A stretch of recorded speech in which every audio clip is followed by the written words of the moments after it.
Имавте средба, состанок, дебата, на која што има незадоволство. Не беа повикани од Друженијето на млади лекари, но немаше поканени за новинарите. Како ќе ми го објасните тоа?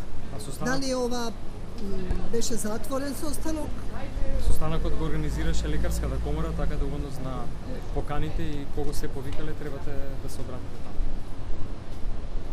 Ќе го поддржите ли штрајкот во среда? Да, апсолутно. Сметам дека за жал овие немили настани се можност да покренеме една иницијатива, една кампања за подигање на јавната свест, меѓутоа и да преземеме низа мерки од страна на Министерството за здравство, но и од други институции ние да се појавиме како координатори на истите.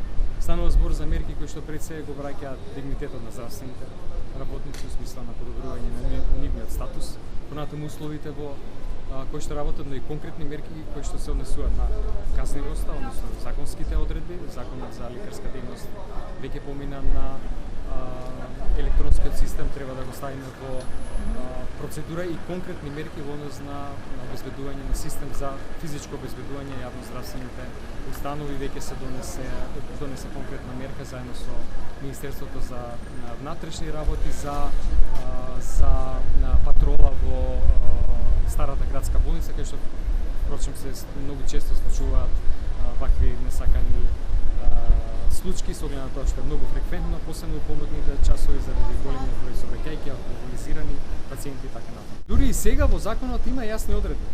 Закана и напад на здравствен работник се е казниво, како парично, така и со казна затвор.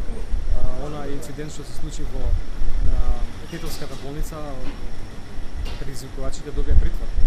Значи тоа беше и една од другите аспекти, еден од аспектите кои што го разгледавме, затоа беше присутна и министерката за правда. Сакам да кажам дека навистина ги вклучуваме сите кои што може да имаат удел во оваа проблематика за да ја покренеме кампањата, односно активноста во однос на сите